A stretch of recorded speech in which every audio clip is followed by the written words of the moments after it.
পোহৰলৈ আহিল ডিব্ৰুগড়ৰ বৰবৰুৱা কাণ্ডৰ ৰহস্য। পত্নী আৰু কন্যাই মিলি লৈছিল উত্তম গগৈৰ প্ৰাণ। নাম দিছিল ডকাইতিৰ। সুপাৰী কিলাৰক দিছিল গহনা নগদ ধন। ঘটনা 25 জুলাইৰ। ডিব্ৰুগড়ৰ বৰবৰুৱাৰ লাহন গাঁৱৰ ব্যৱসায়ী উত্তম গগৈ ওৰফে চেংকাইক কোনো দুৰ্বৃত্তই ঘৰত অকলে থকা অৱস্থাত নিশা নৃশংসভাৱে হত্যা কৰিছিল।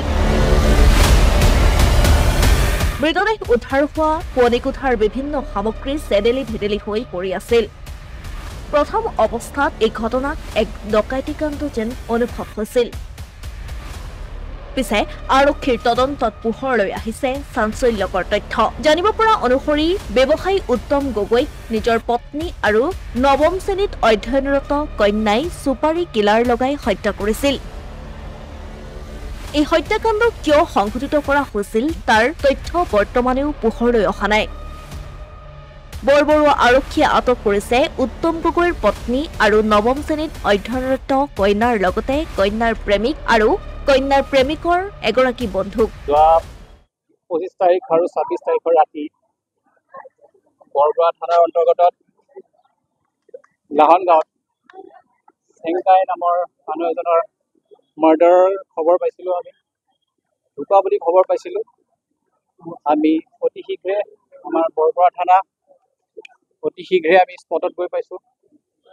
তাতে আমি যোনটো আমি চেংকাই মাৰ্ডাৰ কেছ বুলি আমি ভাবিছিলোঁ নামটো, তেওঁক আমি স্পটত গৈ পেলাই যিমান আমাৰ আপডেটেড ইনভেষ্টিগেশ্যন মেথড আছে সেই গোটেইখিনি আমি কৰি পেলাই আমি প্ৰথম দিনাৰ পৰাই গোটেইখিনি আমি আগবঢ়াই লৈ গৈছোঁ ইনভেষ্টিগেশ্যনখিনি।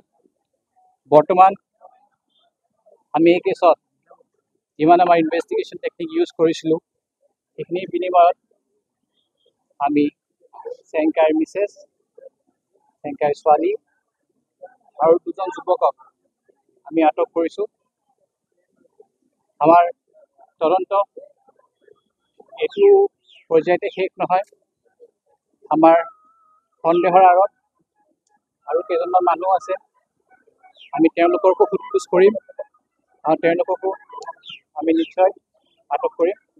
আৰু কিবা যদি তদন্তৰ লিড থাকে আমি নিশ্চয় আপোনালোকক জনাম। আমি মাৰ্ডাৰ ৱেপনটো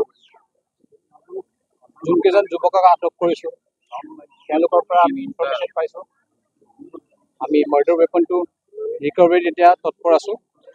আমি নিশ্চয় আটক কৰা যুৱকৰ ষ্টেটমেণ্টত আৰু তেওঁলোকৰ লিডত এই মাৰ্ডাৰ ৱেপনটো অতি শীঘ্ৰে ৰিকভাৰ কৰাৰ এনেকুৱা ধৰণৰ ৱেপন ব্যৱহাৰ কৰিছিল বা প্ৰকাশ কৰিছিল দা লাঠি তেনেকুৱা ধৰণৰ তেওঁলোকে এতিয়ালৈ আমাক ডাইৰেক্টলি কোৱা নাই।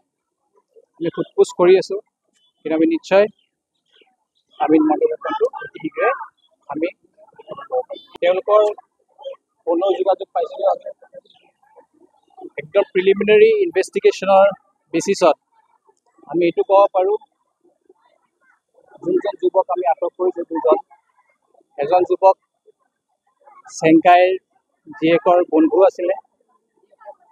আমি তেওঁলোকে কোনটো পৰ্যায়ত প্লেনিং কৰিলে, কোনটো পৰ্যায়ত কেনেদৰে তেওঁলোকে ভাবিলে, কিদৰে আমি এই বেয়া পদক্ষেপটো তেওঁলোকে হাতত ল'ব, সেইখিনি ডিটেইলছ আমি ইতিমধ্যে আমি কালেক্ট কৰি আছোঁ। আমি তেওঁলোকৰ সোধা পোছা কৰি আছোঁ, ইণ্টাৰগেশ্যন কৰি আছোঁ।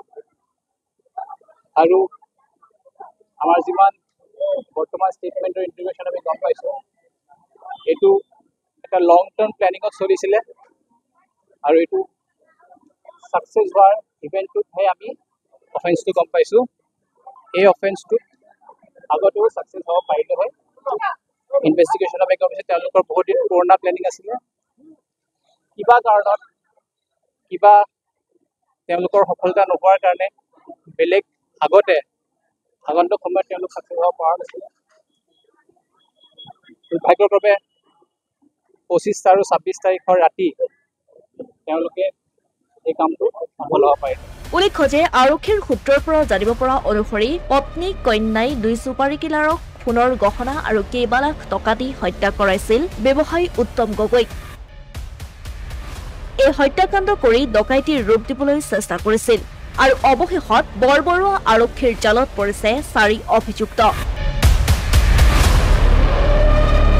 বৰ্তমানেও 4 অভিযুক্তক সোধা-পোছা অব্যাহত ৰাখিছে আৰক্ষীয়ে। পৰৱৰ্তী সময়ত পোহৰলৈ আহিব কিয় মাতৃ আৰু কন্যাই মিলি হত্যা কৰিছিল উত্তম গগৈক। Asomiya Pratidin digital desk.